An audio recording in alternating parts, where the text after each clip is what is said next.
Boa noite, meus irmãos. É bom estarmos juntos. Estamos dando continuidade à nossa série O Servo Real e hoje vamos ler o texto, a palavra do Senhor, que se encontra em Marcos, capítulo 2. Leremos do verso 1 até o verso 12. Por favor, acompanhe-me abrindo a sua Bíblia, Marcos, capítulo 2, a partir do verso 1.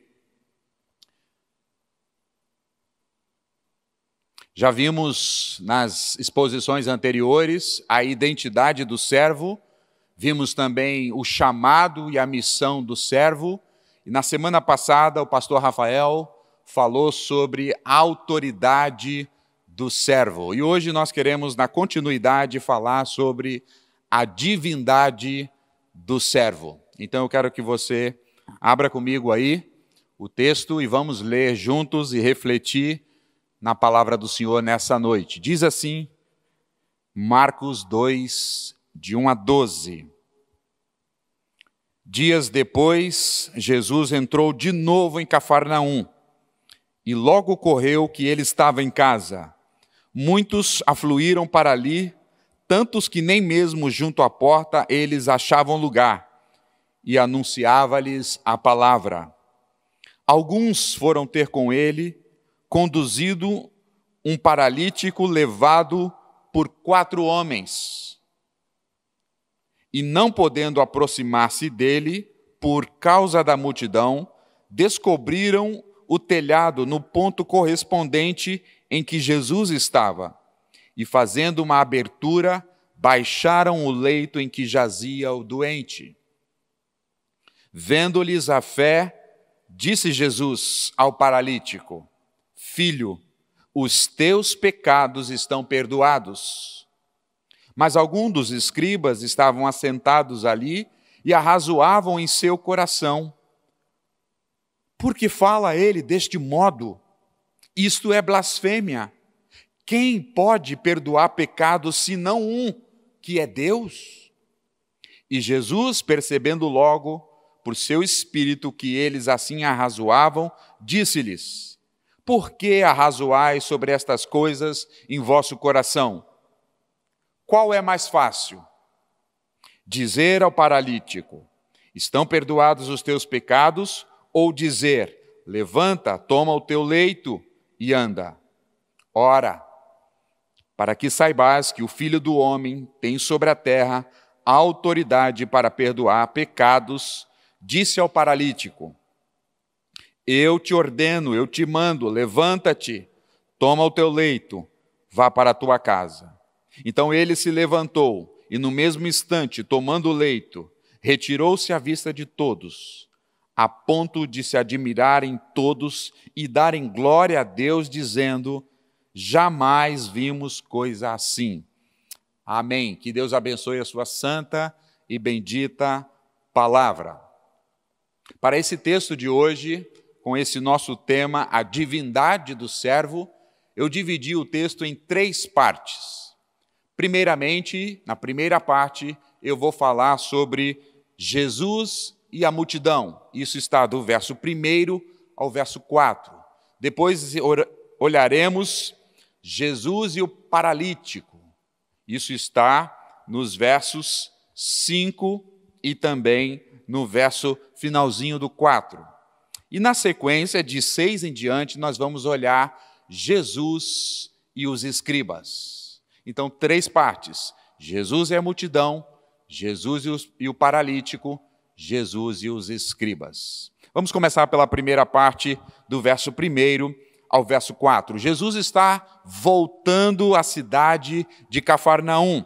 Jesus nasceu em Belém, foi criado em Nazaré, mas grande parte do ministério público de Jesus foi exercido nesta cidade chamada Cafarnaum.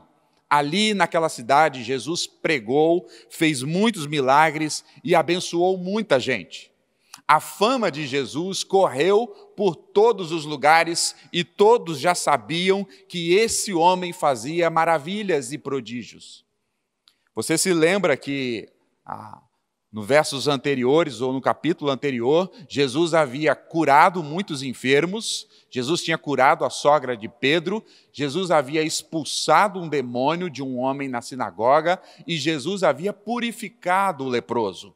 Então a fama de Jesus estava correndo por toda a cidade de Cafarnaum.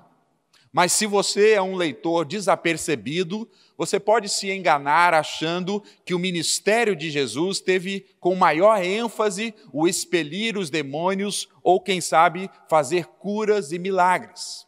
Mas isso não é verdade. A ênfase do ministério de Jesus era a pregação da palavra de Deus. Jesus curou, sim, Jesus expeliu os demônios, sim, Jesus fez muitas outras coisas, mas a tônica, o foco da pregação, ou melhor, do ministério de Jesus, era a pregação da palavra de Deus. Ele pregou por toda parte, ele pregou nas circunvizinhanças, ele pregou na sinagoga, ele pregou à beira do mar, e agora Jesus está pregando numa casa, porque Jesus é o pregador, Jesus é aquele que veio para anunciar o reino de Deus, ele veio para dar as boas notícias, que Deus amou o mundo e enviou o seu Filho para salvá-los. Então, o ministério de Jesus está focado na pregação do Evangelho.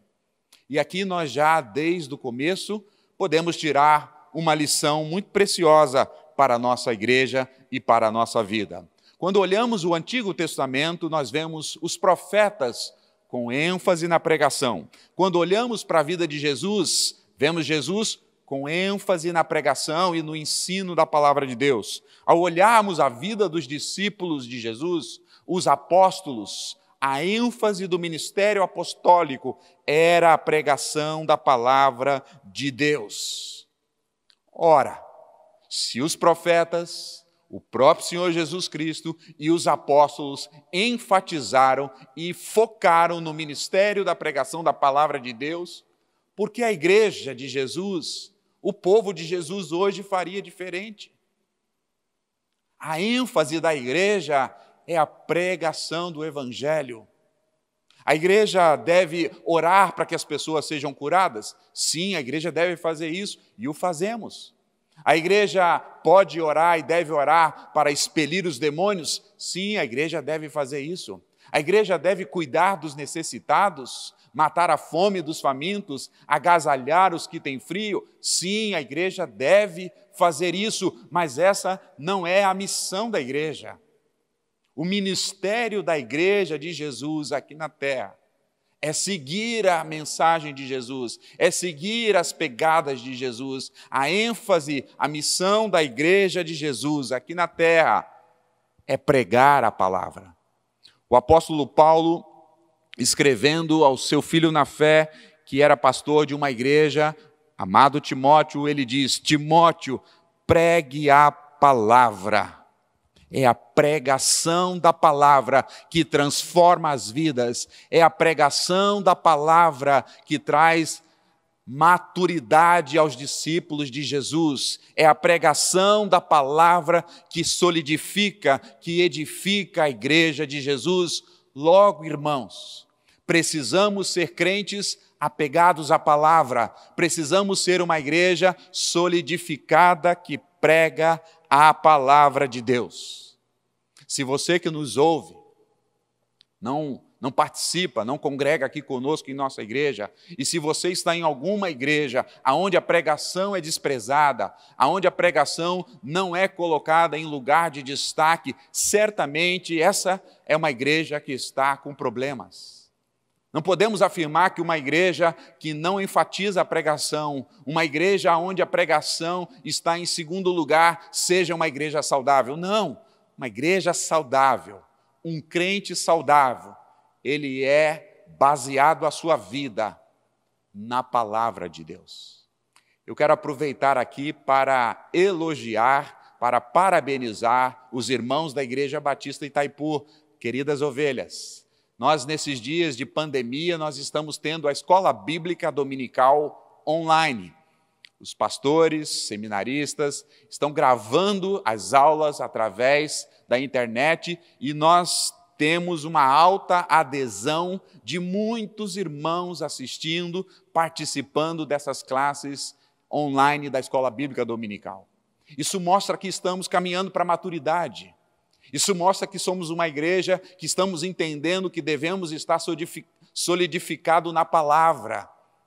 Eu quero louvar a Deus pela vida dos irmãos que estão lá assistindo domingo após domingo, estão preenchendo os formulários, estão assimilando os ensinos e agora, para tirarmos 10, precisamos colocar em prática. Precisamos colocar a palavra de Deus em prática. Jesus disse que aquele que ouve e pratica a palavra de Deus é alguém que está solidificado sobre a rocha. Eu quero encorajar a Igreja Batista Itaipu. E se você que é membro da igreja tem perdido, não faça isso. Valorize a palavra de Deus. Valorize o ensino da palavra de Deus. Se você tem vivido numa igreja, participado de uma igreja que enaltece a palavra, valorize a sua igreja. Valorize seus líderes. Participe, não fique de fora não, se envolva, cresça, porque eu repito, é a palavra de Deus que transforma as vidas. A fé vem pelo ouvir a palavra de Deus. Então, nessa primeira parte do texto, Jesus retorna a Cafarnaum para pregar a mensagem, para pregar o evangelho, para pregar a palavra de Deus. O segundo momento que nós temos, e a segunda parte desse texto, é Jesus e o paralítico. Do verso 4 ao verso 5, nós vamos olhar e observar então o relato onde está incluído a vida do paralítico e de 4 homens que estão com ele. Havia nessa cidade de Cafarnaum certamente muitos outros paralíticos, mas a Bíblia relata sobre esse homem aqui. E esse homem aqui tem pessoas especiais na vida dele. Esse homem aqui, diz o texto sagrado, que ele é conduzido, ele é levado até Jesus por 4 homens, homens que se importavam com ele, homens que acreditavam que se esse paralítico estivesse na presença de Jesus, Jesus podia tocá-lo, Jesus podia curá-lo, Jesus poderia levantá-lo. Eles creram nisso. E eles então tomaram esse paralítico, colocaram esse paralítico numa maca e foram até a casa onde Jesus estava ensinando. Mas para surpresa deles, quando eles chegam à casa que Jesus está anunciando a palavra, verso 4 diz: não podendo aproximar dela por causa da multidão. Para surpresa deles, não havia mais lugar para entrar, para estar ali com Jesus. Talvez esses homens poderiam tomar a decisão de dizer ao paralítico: olha, viemos até aqui, não tem como entrar. Vamos voltar para casa. Quem sabe numa outra oportunidade. Fizemos a nossa parte, paralítico, somos seus amigos, viemos até aqui, mas está lotado. Não tem como entrarmos. Mas não foi isso que eles fizeram. O texto vai dizer que eles então descobriram e subiram pelas escadas ao lado da casa e foram até o telhado. O telhado naqueles dias da Palestina certamente não era de concretos. Então aqueles homens então começaram a tirar aquela parte do teto, conduzindo o paralítico com eles. E eles começaram então a limpar aquela parte, a tirar a parte ali do telhado e começaram então a operação de baixar o leito, trazendo esse amigo, esses paralíticos. Imagina as cordas, imagina a atenção, imagina o cuidado. Segura o homem, cuidado, ele não pode cair. E Jesus continuava pregando. Jesus continuava anunciando a palavra de Deus. E talvez alguns deles, ou um deles poderia dizer: olha, cuidado aí, e um outro repreendendo: ali baixo, seu irreverente, Jesus está pregando. Imagine a cena.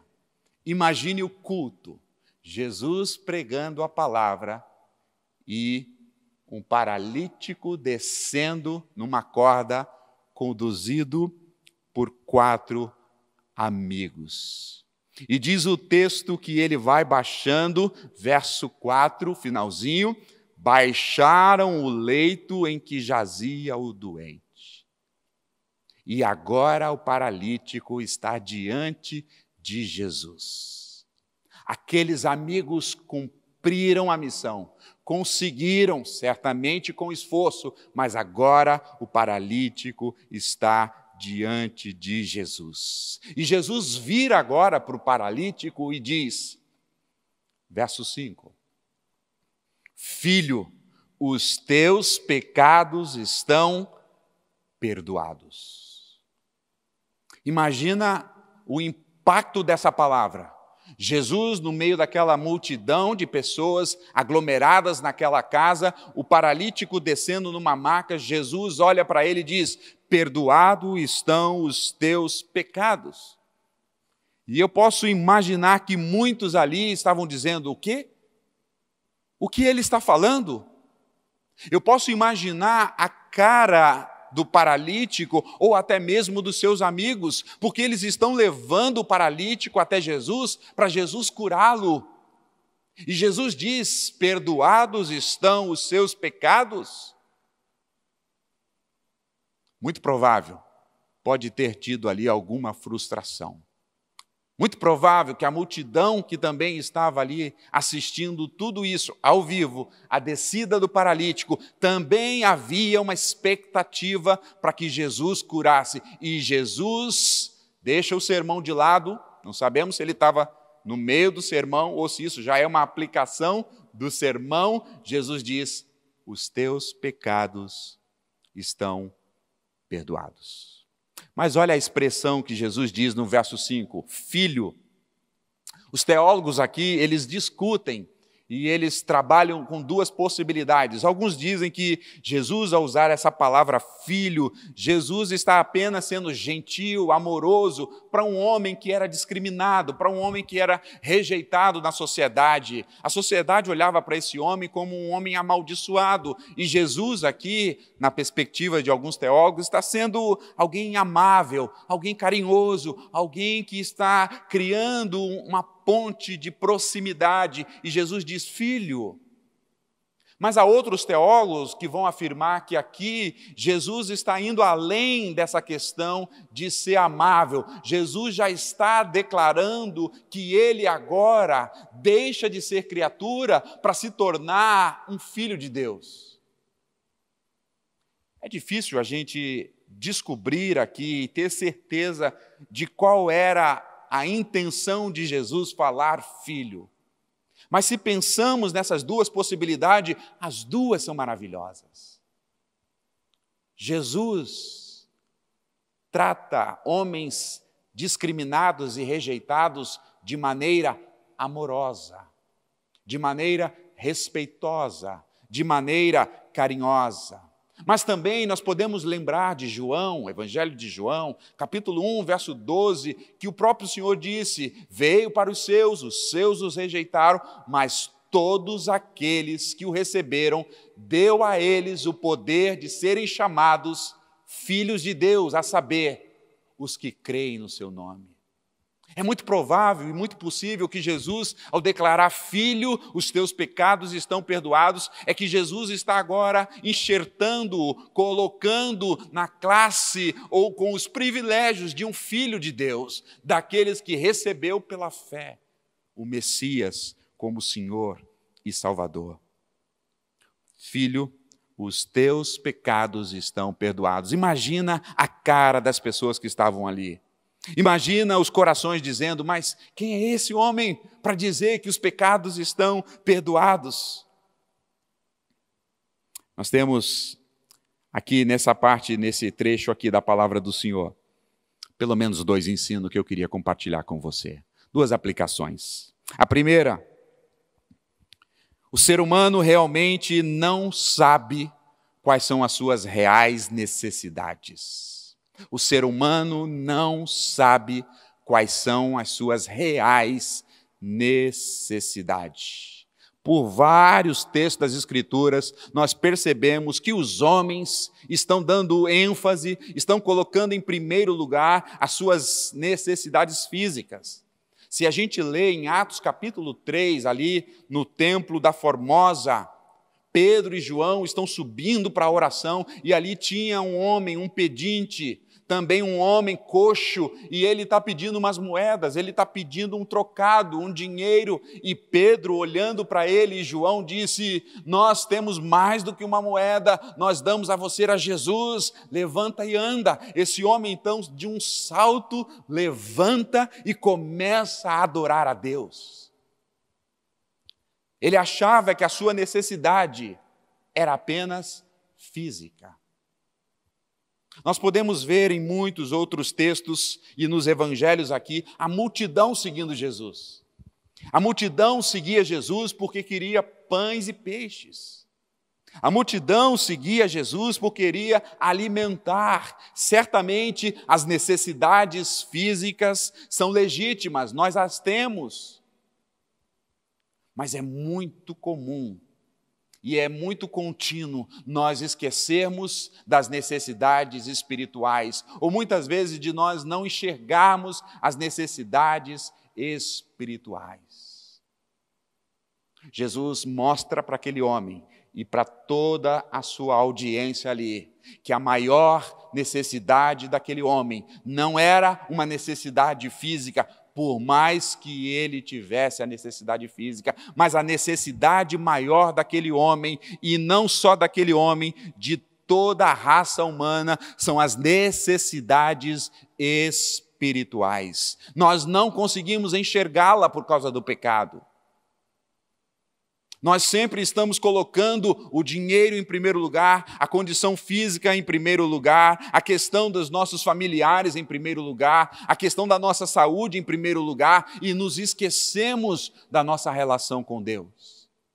E o que Jesus está fazendo ali com aquele paralítico, dizendo que o maior problema da vida dele é que a relação dele com Deus é quebrada. Ele é inimigo de Deus, mas naquele momento Jesus o restaura, mostrando que a real necessidade do ser humano é ter um relacionamento com Deus.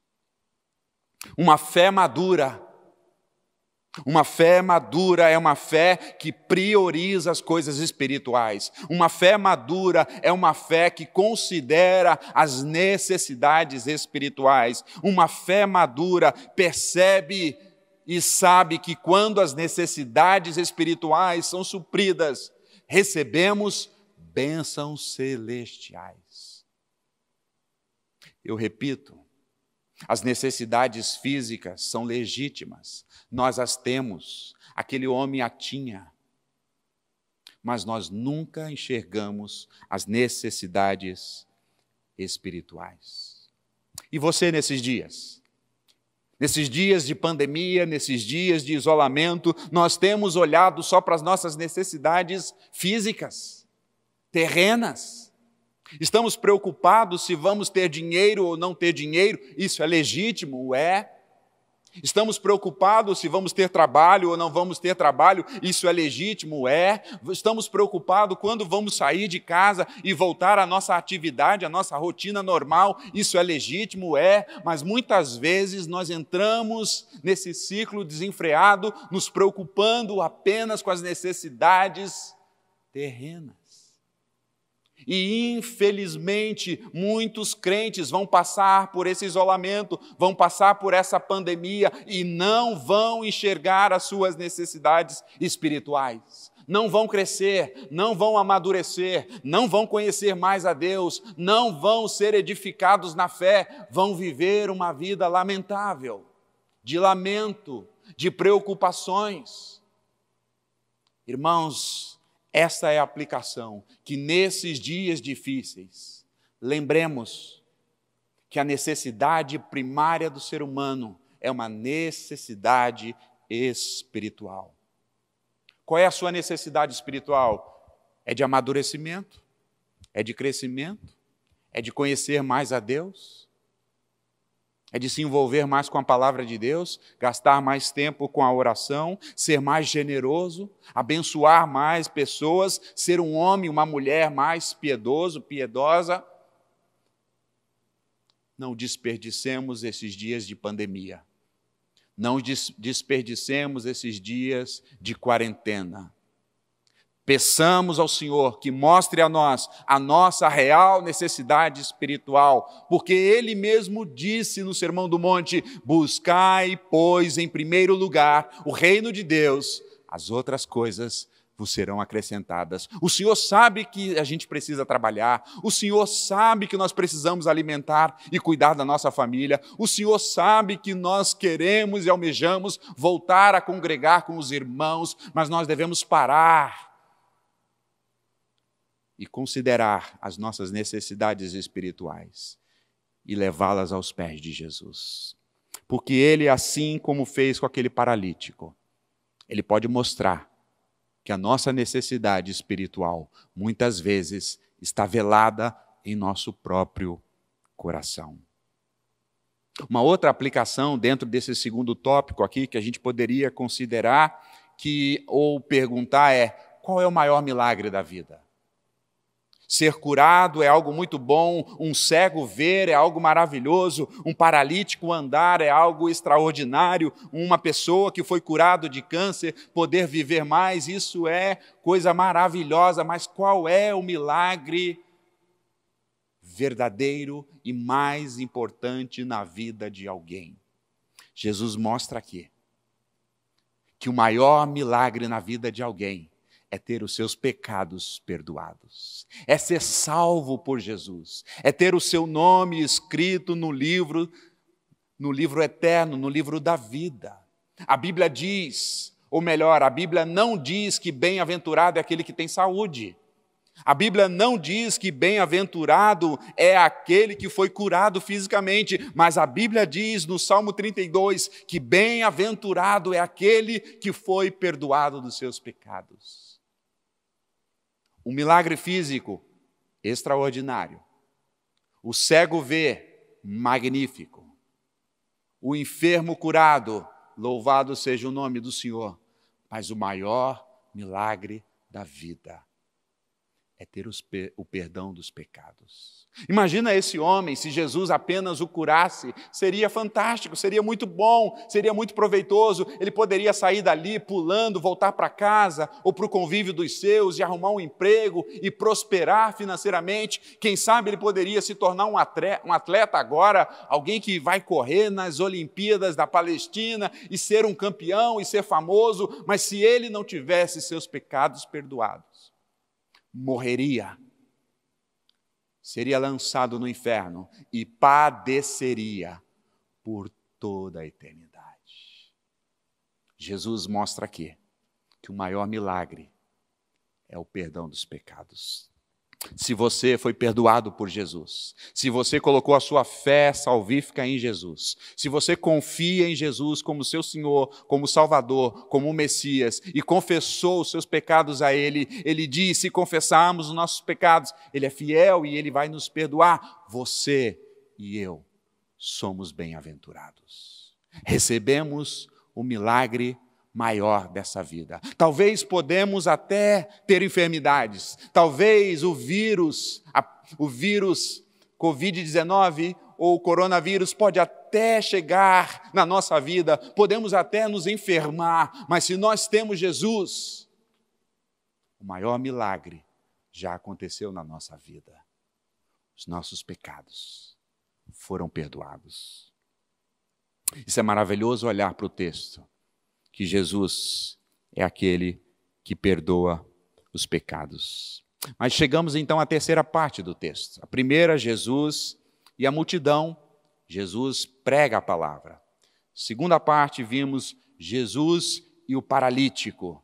Depois de todo o esforço daqueles 4 amigos, esse homem na presença de Jesus, Jesus declara que ele está perdoado dos seus pecados.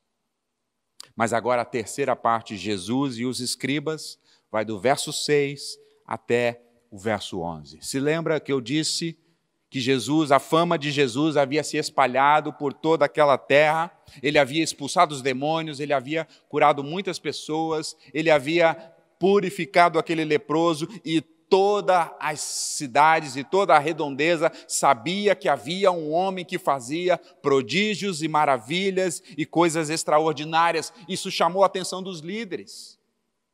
Os religiosos, então, colocaram homens por toda a parte para vigiar Jesus, para criticar Jesus, para condenar Jesus, para prender futuramente Jesus, para excluir Jesus, porque eles estavam extremamente irritados, porque a fama de Jesus havia se espalhado. O nome de Jesus estava na boca do povo e todo mundo queria vê-lo, todo mundo queria estar com ele, todos queriam se beneficiar das suas obras. E esses homens, agora que o texto diz, os escribas, eles estão ali não para aprender a doutrina de Jesus, não para serem abençoados por Jesus, não porque eles estão interessados em conhecer o Messias, eles estão ali para criticar Jesus, para questionar Jesus, para atacar Jesus. E eles estão ali em seus corações, verso 6. Em seus corações eles estão murmurando, eles estão arrazoando. E eles estão não expressando por boca, mas eles estão lá dentro do seu íntimo, questionando: quem é esse homem? Esse não é o filho de Maria, de José? Esse não é o Nazareno? Quem ele pensa que é para declarar que alguém pode ser perdoado? Só Deus pode dizer que alguém está perdoado. Quem ele pensa que é? E diz o verso 6 e 7, especificamente o verso 7, que eles diziam: isso que ele está fazendo é uma blasfêmia. Esses homens no coração, em suas mentes, estão arrazoando, criticando Jesus. E aí, irmãos, aí Jesus vira para eles, sabendo daquilo que ocorrera dentro do coração deles, Jesus volta-se para eles e Jesus então agora lança uma pergunta a eles, verso 8. Diz o verso 8, Jesus, percebendo logo em seu espírito que eles arrazoavam em seus corações, Jesus então faz uma pergunta. Quando Deus faz uma pergunta, não é nada fácil. Você se lembra que quando a Jó estava questionando, murmurando contra Deus por causa de tudo que ele estava passando, e Deus então faz algumas perguntas para Jó, e Jó fica extremamente humilhado, mas também maravilhado e quieto, porque ele vê a grandeza de Deus, só nas perguntas. E aqui Jesus vai fazer agora perguntas a esses oficiais da fé, a esses entendidos da religião, a esses que dizem que conhecem a Deus, os escribas. Veja o que Jesus pergunta a eles, verso 8. Por que arrazoais estas coisas em vosso coração? 9 agora. O que é mais fácil? Dizer ao paralítico: estão perdoados os teus pecados, ou dizer ao paralítico: levanta, toma o teu leito e anda? O que é mais fácil? E Jesus aqui é muito bonzinho com esses escribas, porque ele diz: vamos lá, pessoal, agora é hora do teste. Vocês podem colocar verdadeiro ou falso, ou marque uma das alternativas corretas, 2 alternativas. O que é mais fácil? Esse é o cerne da pergunta. Marque o que é mais fácil. Qual das 2 opções? Dizer ao paralítico: está perdoado, ou dizer ao paralítico: vai, levanta, toma o teu leito e volta para sua casa. Eles não tinham o que responder. E Jesus disse: valendo o tempo, agora é com vocês. Marque uma das alternativas. E eles não tinham para onde correr. Porque se eles dissessem que é mais fácil dizer: perdoado estão os teus pecados, eles estavam afirmando que Jesus é Deus, porque eles estavam corretos ao dizer: só Deus perdoa pecados. Então, se eles dissessem: é mais fácil dizer perdoado estão os teus pecados, eles não poderiam dizer isso, porque senão eles estavam reconhecendo que Jesus é o Messias, que Jesus é o enviado de Deus, é o Deus Emanuel que está na terra e também tem autoridade para perdoar pecados, e eles não poderiam dizer isso. Mas a situação deles é grave e é gravíssima, porque eles também não podem afirmar a segunda possibilidade, porque se eles apontam a segunda possibilidade dizendo, é mais fácil dizer ao paralítico, levanta e anda, eu te dou uma ordem, seja curado, porque eles também sabiam e acreditavam que só Deus tem poder para curar. Só Deus pode ordenar alguém, só Deus tem poder sobre a vida, sobre a morte, sobre as enfermidades, sobre os demônios, só Deus. E Jesus está dizendo aqui qual é mais fácil, então eles não têm saída. Mas a questão aqui, por que Jesus faz essa pergunta? Qual o propósito de Jesus fazer essa pergunta? Será que Jesus queria humilhar os escribas? Não, não era isso. Será que Jesus estava brincando ou jogando com aquele paralítico? Porque perceba, até esse momento, na hora que Jesus está questionando, confrontando os escribas, o paralítico e seus amigos ainda estão aqui e ainda não foi curado. Jesus não está brincando. Por que Jesus então lança essa pergunta? Para provar que eles são desentendidos? Não. Jesus faz essa pergunta para que eles possam refletir e pensar, porque aqui Jesus está dando um ato de graça, Jesus está se revelando a eles, Jesus está dizendo a toda a congregação, a todos que estão ouvindo, inclusive ao paralítico e aos seus amigos, que Ele é o Messias, que Ele é o Filho de Deus, que Ele é o Emanuel, Ele é o enviado de Deus, Ele é Deus na terra, Ele e o Pai são um. Jesus está querendo revelar, Jesus está querendo descortinar os seus olhos e os seus corações, mas esses escribas estão amarrados na tradição, estão com os seus olhos vendados e os seus corações arraigados na tradição, na religiosidade, e eles não conseguem enxergar que quem está diante deles é o próprio Deus, porque só Deus pode perdoar pecados. Lembra que Davi disse? Todo pecado é contra Deus. Quando Davi peca, ele diz, pequei contra o Senhor. Então Jesus, sendo Deus, Jesus se revelando àqueles homens como Deus ali, ele está dizendo, todo pecado é contra mim, por isso que eu tenho autoridade na terra e no céu para dizer, perdoados estão os teus pecados. Jesus se revela como Deus. Mas também Jesus está dando aí um apontamento para nós, para tempos depois ele iria na cruz, e ali na cruz, naquela cruz sangrenta, naqueles dias de terror difíceis para Jesus, ele estaria dando a sua vida pelo paralítico, para perdoar os pecados do paralítico, e não só do paralítico, mas de todos aqueles que creram nele, todos aqueles que colocaram a sua fé nele. Jesus está perguntando aqui, porque Ele quer mostrar aos homens que Ele é o Deus encarnado, Ele é o servo divino, o divino servo, o Deus Emanuel, aquele que foi profetizado, aquele filho do homem que foi profetizado por Daniel, capítulo 7, Ele é aquele que foi profetizado por Isaías, que viria como servo sofredor para morrer pelos pecados do seu povo.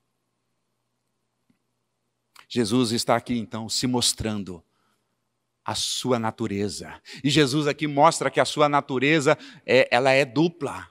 Jesus está mostrando aqui para eles que a sua natureza, Ele é Deus, mas Ele é homem. Ele é o Deus homem, Ele é o homem Deus. Ele é o imortal, mas Ele morreria na cruz pelos nossos pecados. Ele é o rei, mas Ele se fez servo. Ele é o exaltado, mas Ele foi considerado como um servo sofredor. Ele é o leão da tribo de Judá, mas Ele também é o Cordeiro de Deus. Ele é aquele que foi desprezado humilhado, morto, sepultado, crucificado, mas ele também é aquele que Deus o exaltou e deu a ele um nome que está acima de todo nome, para que todo joelho e toda língua confesse que Jesus é o Senhor.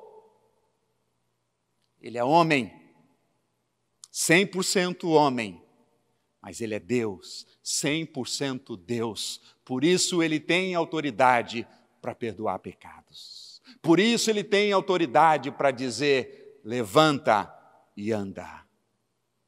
Porque essa é a natureza de Jesus.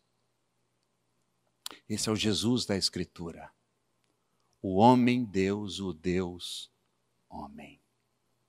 Que ato de graça, que ato de bondade Jesus anunciar pessoalmente para aquelas pessoas ali que o Deus se fez carne e habitou entre eles, para que eles pudessem ver a glória de Deus, mas eles estavam com seus olhos fechados. Qual a aplicação que nós podemos olhar para esse texto e tirar aqui para a nossa vida? Quem é o Jesus que você conhece? Muitas igrejas, muitos cristãos estão pintando figuras de Jesus que não tem nada a ver com Jesus. Muitas pessoas estão dizendo que Jesus é o melhor psicólogo, Jesus é o melhor professor, Jesus é o melhor coach, Jesus é o melhor, mas as pessoas não estão vendo Jesus como realmente ele é, o Deus homem, o homem Deus. E só Jesus, como ele fez com o paralítico, pode se revelar, e só Jesus pode se mostrar, e é por isso que ele está perdoando o pecado, e é por isso que logo, logo, ele vai levantar esse homem para mostrar, ele é o Deus Todo-Poderoso encarnado na terra. Quem é o seu Jesus? Com quem você se identifica aqui? Você é como o paralítico, que teve os seus pecados perdoados, ou você é como os escribas, que está ainda arrazoando, que está ainda questionando em seu coração a pessoa de Jesus? Ou quem sabe você é a multidão, que está apenas atrás das bênçãos de Jesus? A multidão não queria a palavra de Deus, a multidão não estava interessada na salvação, a multidão estava interessada nos benefícios de Jesus. Eles queriam os presentes de Jesus, mas eles não queriam o próprio Jesus. Será que não tem sido assim na sua vida? Quem é o Jesus que você conhece? O Jesus da Escritura é o Jesus divino, 100% homem, 100% Deus, o Messias encarnado. É por isso que Jesus diz: perdoados estão os teus pecados. E aí agora, veja o que Jesus vai fazer. Verso 10. Ora, para que saibais que o Filho do Homem, Jesus usa um título que é dado ao Messias, ao Cristo que viria, segundo Daniel, como eu comentei, para que saibais que o Filho do Homem tem sobre a terra a autoridade para perdoar pecados, virou-se ao paralítico e disse: eu te ordeno. É uma ordem. Levanta-te, toma o teu leito e volte para casa. E diz o texto, então, verso 12, se levantou no mesmo instante, à vista de todos. Jesus aqui dando a demonstração à vista de todos que ele é o Deus homem, o homem Deus. Levanta, vá para a tua casa, porque você está curado, mas muito, muito mais do que curado, você está salvo. Este corpo ainda vai perecer, mas a tua alma viverá por toda a eternidade. Vai e volte para os teus e glorifique a Deus e viva para Deus, porque esse Deus homem, esse homem Deus te perdoou, te salvou, te libertou. Jesus se revela. É impossível conhecer a Jesus se ele não se revelar. Mateus capítulo 11, quando Pedro estava diante de Jesus perguntando: quem dizem os homens quem eu sou? Mas quem vós, Pedro, dizeis que eu sou? E Pedro diz: tu és o Cristo, o Messias, o Filho de Deus. E Jesus disse: não foi carne nem sangue que te revelaram isso, Pedro, mas o meu Pai. Esse é o desejo de Jesus, se revelar como Filho de Deus. Aquele que perdoa os nossos pecados, aquele que nos salva. Eu quero concluir com duas aplicações finais aqui. A primeira aplicação que nós temos aqui, final, é: não despreze os dias difíceis, de dores e de provações da sua vida. Não despreze. Aquele homem estava paralítico e essa paralisia, essa enfermidade o levou a Jesus. Não despreze os dias maus. Não despreze os dias que você está passando pelo vale da sombra da morte, porque são esses dias que nos levam para perto de Jesus. Não despreze esses dias de pandemia, não despreze esses dias de provações, não despreze esses dias que estamos sendo privados de muitas coisas, porque esses dias estão vindo sobre a nossa vida para nos levar para perto de Jesus. Foi aquela paralisia que trouxe esse homem para Jesus. Então essa paralisia foi uma bênção na vida dele.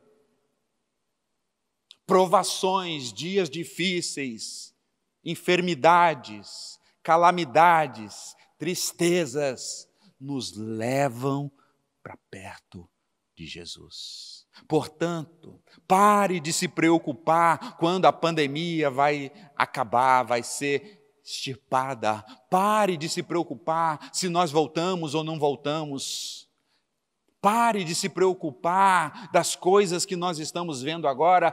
Pegue esse momento, pegue a sua angústia, pegue o seu momento que você está vivendo de preocupação, se tem trabalho, se não tem trabalho, se tem vacina, não tem vacina, se o ministro sai, se o menino já saiu, né? Ou qualquer coisa, pare com isso, mas aproveite esse tempo e vá para perto de Jesus. Porque é aos pés de Jesus que emana o perdão, a graça, o amor, e é aos pés de Jesus que nós seremos alimentados, encorajados. Sai de frente da TV um pouco. Sai de frente da internet um pouco. Vai para os pés de Jesus. Aproveite os momentos difíceis para se apegar com Jesus. Mas há mais uma lição, e aqui é a minha última lição. Aquele paralítico tinha 4 homens e 4 amigos na vida dele. 4 homens que não mediram obstáculos ou dificuldade para levar esse paralítico na presença de Jesus. Eu tenho certeza, e aqui vou fazer agora uma analogia, eu tenho certeza que você tem muitos amigos que são paralíticos, que estão enfermos por causa do pecado, que estão impossibilitados de ir até Jesus, porque são paralíticos, porque o pecado paralisou a vida deles, o pecado impede para que eles possam ter uma relação com Jesus. Eu sei que você tem muitos amigos assim, e eu quero te encorajar nessa noite a ser como esses amigos que levam seus amigos para perto de Jesus. Que peguem os seus amigos com paralisia e levem eles para que eles possam receber o perdão de Jesus, a cura de Jesus, a graça de Jesus, a salvação de Jesus. É lamentável, irmãos, mas muitos que se identificam com Cristo, ao invés de estar levando outros para Jesus, estão sendo pedra de tropeço. Tem muitos cristãos, infelizmente, que ao invés de levar pessoas para perto de Jesus, estão espantando as pessoas de perto de Jesus pelo mau testemunho, por uma vida dupla, por uma vida hipócrita. Nós não fomos chamados para isso, nós fomos chamados para ser como esses homens aqui, levar nossos amigos para perto de Jesus. Essa é a nossa missão, esse é o nosso trabalho, levar homens e mulheres paralíticos e paralíticas para perto de Jesus. Mas também, eu encerro essa reflexão com a pergunta seguinte: você tem esses 4 amigos na sua vida? Você tem 4 amigos, ou 2 amigos, ou 3 amigos, ou 6 amigos, que são aqueles que te levam para perto de Jesus? Porque muitas vezes, irmãos, a paralisia também toma conta da nossa vida. Porque muitas vezes nós ficamos tomados pelo pecado, e isso nos prende, e isso se torna algo paralisante na nossa vida, que nós não conseguimos dar passos na espiritualidade para estar próximo de Jesus. Mas se você tem 4 amigos na sua vida, são eles que vão te carregar para perto de Jesus. Você os tem? Ah, como é bom ter amigos assim. A segunda pergunta é: você é um desses amigos na vida de alguém? Você é um desses amigos que está levando outros amigos, outros irmãos, outros crentes que estão desanimados? Você é alguém que está encorajando pessoas para ir para perto de Jesus, que está exortando os irmãos, que está se preocupando com os irmãos, que estão ligando para os irmãos, estão preocupados com a sua igreja, dizendo: irmão, você está paralisado, o pecado entrou na sua vida, eu quero te ajudar, vamos, eu vou te levar, eu sou aquele amigo que vai te levar para próximo de Jesus. Isso é discipulado, é isso que nós temos falado aqui na igreja, é isso que nós temos insistido aqui na igreja. Nós não queremos ver discípulos andando sozinhos, discípulos precisam andar juntos, que quando a paralisia chega na vida um do outro, um está para carregar o outro para perto de Jesus. Isso é discipulado. Você precisa ter esses amigos, mas você precisa também ser esses amigos. Que Deus nos ajude, que Deus abençoe a nossa igreja, a nossa comunidade, que sejamos homens e mulheres que continuem aos pés de Jesus, levando pessoas para serem curadas, para serem perdoadas por Jesus, e que também possamos ter pessoas que, quando o desânimo chegar na nossa vida, eles nos levarão para perto de Jesus. Jesus é o servo real. Ele é o homem-Deus, ele é o Deus-homem, o Deus que perdoa pecadores. Foi assim comigo, foi assim contigo. Um dia eu e você estávamos paralisados por causa do pecado. Mas Jesus nos perdoou, Jesus nos amou, Jesus nos libertou, Jesus nos curou da enfermidade do pecado e Jesus nos salvou. Agora, viva para Ele. Agora, ame-o. Agora, honre-o. Agora, adore-o. Agora, se renda a Ele e viva cada dia para o louvor e para a glória dEle.